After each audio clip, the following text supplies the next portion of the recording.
Chers auditeurs, bonjour, je suis ravie de vous retrouver pour un nouveau numéro de cette émission Toc et Tablier que j'anime chaque semaine avec un immense plaisir. Alors en cette semaine de Pourim, je voulais vous proposer forcément une recette de petits gâteaux secs à rajouter dans vos mouchoirs manottes, mais un petit peu originale puisqu'elle va se composer de beurre de cacahuète et donc c'est de cet aliment aujourd'hui que l'on va parler. Alors gras, calorique, le beurre de cacahuète, tant prisé par les ados, n'est pas de prime abord ce que l'on peut appeler un aliment santé. Mais ce serait oublier que cette pâte d'arachide contient de bonnes graisses. Alors, est-elle meilleure pour la santé que les autres pâtes à tartiner ? On débriefe tout de suite. Tout d'abord, un petit peu d'histoire. Il se trouve que le beurre de cacahuète, les arachides en tout cas, sont originaires du Mexique et elles vont se propager partout dans le monde grâce à leur qualité nutritive. Plus tard, c'est vraiment aux États-Unis que ce beurre devient très populaire, étant donné son faible coût et sa valeur nutritive. L'origine du beurre d'arachide remonte à 1890 et c'est l'un des frères Kellogg's qui, dans le cadre d'une expérience, il était médecin, crée un beurre d'arachide pour trouver une source végétarienne de protéines pour ses patients. Fier de ce succès, l'autre frère Kellogg's ouvre peu à peu la Sanitas Nut Company qui va commercialiser ce produit. Ils obtinrent en 1895 un brevet pour cette invention. Depuis, le beurre d'arachide est utilisé aux États-Unis et au Canada vraiment en masse. Il n'a pas été introduit sur le marché mondial tout de suite, il a fallu attendre le début du XXe siècle, en 1904. Il a fait sa première apparition dans le monde grâce à l'exposition universelle de Saint-Louis et ensuite, vous le savez, le produit a rapidement gagné la faveur des consommateurs. Au niveau de ses bienfaits nutritionnels, le beurre de cacahuète traîne plutôt une mauvaise réputation. Graisse, calories, sucre, huile de palme, les étiquettes ne manquent pas. Alors, que contient-il vraiment ? Il contient près de 50% de lipides. Mais attention, tous les lipides ne se valent pas. En détail, la purée de cacahuète contient des acides gras saturés à hauteur de 20% et des acides gras insaturés à hauteur de 26%. La majorité des gras insaturés et monosaturés cachés dans le beurre d'arachide se retrouvent aussi dans l'huile d'olive. Donc vous voyez que ce n'est pas forcément néfaste. Et les acides gras polyinsaturés protègent l'organisme contre les maladies cardiovasculaires. Quant aux protéines, il en comporte 22 grammes pour une portion de 100 grammes, ce qui est énorme. La pâte d'arachide est d'ailleurs conseillée dans certains pays pour lutter contre la malnutrition et pour renutrir des populations. Le beurre de cacahuète contient également une importante teneur en fibres et en resveratrol, un antioxydant permettant de lutter contre les maladies cardiovasculaires. La pâte d'arachide regorge d'oméga 9, d'oméga 6, mais par contre affiche un faible taux d'oméga 3. C'est un aliment riche en potassium puisqu'il en contient à peu près 673 mg pour une portion de 100 g et vous savez que le potassium joue un rôle dans la contraction musculaire. Convoité des sportifs, le potassium habitude se trouve dans certains fruits comme les bananes, mais là c'est une source en fait non négligeable, ce beurre de cacahuète. Alors comment le choisir et le conserver ? Le beurre d'arachide, également connu sous le nom de beurre de cacahuète, est une pâte à tartiner faite à base d'arachide. Pour bien la choisir, préférez un beurre d'arachide naturel. Alors le beurre d'arachide est dit naturel lorsqu'il ne contient aucun autre ingrédient. Il s'achète souvent en pot au rayon des confitures ou avec les produits du monde. La plupart du temps, il contient des cacahuètes broyées, de l'huile de palme et du sucre. Alors, l'huile de palme utilisée est hydrogénée et peut s'avérer très mauvaise pour la santé. Elle peut entraîner la formation de certains acides gras trans qui augmentent le risque d'apparition des maladies cardiovasculaires. De façon générale, préférez donc de l'huile de palme non hydrogénée pour tartiner sur des tranches de pain complet. De nombreux magasins bio en propose et vous verrez sur les étiquettes en fait qu'il y a uniquement donc des cacahuètes broyées. C'est ça que j'appelais en début du beurre de cacahuète dit naturel. Et oubliez également bien sûr de le combiner avec du beurre. Il remplace déjà une matière grasse et ne doit pas être utilisé en supplément. Alors, assez peu répandu quand même en France, le beurre de cacahuète n'est pas très varié. Mais si vous allez sur des sites internet un petit peu spécialisés, on va vous proposer les différentes gammes américaines et canadiennes avec des parfums variés tout en conservant bien sûr la saveur originelle.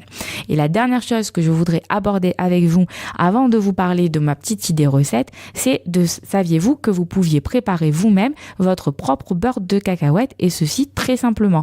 Il vous suffit d'une tasse de cacahuètes grillées salées sans la peau. Vous pouvez même le faire vous-même ou les acheter directement prêtes, mais c'est très facile à faire.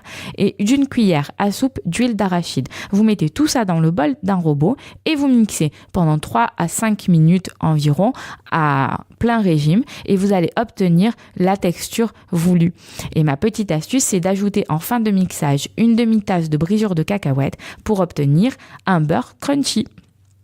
À ce moment-là, le beurre d'arachide naturel se conserve en bocal 1 à 2 mois au réfrigérateur, mais seulement une semaine si vous le laissez à température ambiante. Alors, comment cuisiner le beurre de cacahuète? Il s'utilise principalement sur du pain comme pâte à tartiner, mais on peut parfois l'inclure dans la préparation de gâteaux, type cookies ou autre collation de 16 heures. Et c'est justement une recette de cookies très addictive que je vous propose aujourd'hui. Donc ma petite recette, ce sont des cookies au beurre de cacahuète. Pour ce faire, vous aurez besoin en fait pour les ingrédients de 200 g de farine, d'une cuillère à café de levure, d'un œuf, d'une cuillère à café d'extrait de vanille ou alors vous pouvez le remplacer par 2 sachets de sucre vanillé, une cuillère à soupe de liquide, lait de soja, si vous voulez faire à la vie, donc lait, sinon lait de soja, jus d'orange, enfin ce que vous avez, jus de pomme, ce que vous avez sous la main, 250 g de beurre de cacahuète, 70 g de margarine, 100 g de cassonade, et pour la déco, des pépites de chocolat, des cacahuètes grillées, là aussi ce qui vous fait plaisir. Allez, on répète les ingrédients. 200 g de farine, une cuillère à café de levure, un œuf, une cuillère à café d'extrait de vanille ou 2 sachets de sucre vanillé, une cuillère à soupe de liquide, 250 g de beurre de cacahuète, 70 g de beurre, 100 g de cassonade. Alors, on va d'abord mélanger la farine et la levure. Et de l'autre côté, on va fouetter le beurre et le beurre de cacahuète. On ajoute le sucre, l'œuf, votre liquide et la vanille. Et on fouette jusqu'à l'obtention d'une pâte homogène. Une fois que vous avez cette pâte donc bien homogène, vous ajoutez le mélange farine, levure et vous mélangez. Alors, avec les mains, avec une cuillère au début, puis ensuite avec les mains. Une fois que vous obtenez une boule bien compacte, vous la laissez reposer une demi-heure au frais. Ça sera beaucoup plus facile, vous verrez, de former vos petites boules et elles tiendront beaucoup mieux à la cuisson. Ensuite, donc à la sortie du frais, vous formez des boules de la même taille. Vous les aplatissez légèrement entre les pommes de vos mains et vous les disposez sur une plaque recouverte de papier cuisson en les espaçant bien les unes des autres puisque le cookies va s'étaler à la cuisson. Donc il faut vraiment laisser cette marge pour laisser au cookie la possibilité de s'étaler. On enfourne pour 10 minutes à 180 degrés. Alors là, la cuisson, ça dépend vraiment de ce que vous aimez. Si vous aimez plutôt un cookies moelleux ou un cookies croustillant. Donc moi, je préfère 10 minutes parce que après, je trouve qu'ils sont trop secs et croquants. Mais si vous préférez en fait un cookies croquant, vous prolongez un petit peu la cuisson, on va dire jusqu'à 12-13 minutes, toujours à 180 degrés. Ensuite, vous les laissez refroidir sur une grille.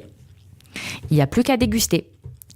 Voilà, j'espère que cette idée recette vous a plu, que vous aurez envie peut-être de la confectionner pour vos fêtes de Pourim. Moi, je vous dis Chag Sameach et je vous retrouve la semaine prochaine pour une nouvelle émission. En attendant, vous savez que vous pouvez me contacter sur Facebook, mes pages Yael N, sur Instagram, sur toutes sortes de réseaux sociaux et vous pouvez m'adresser vos questions auxquelles je répondrai avec plaisir ou même des idées recettes pour les prochaines émissions à venir. Je me ferai un plaisir de les tester avant de les proposer à l'antenne.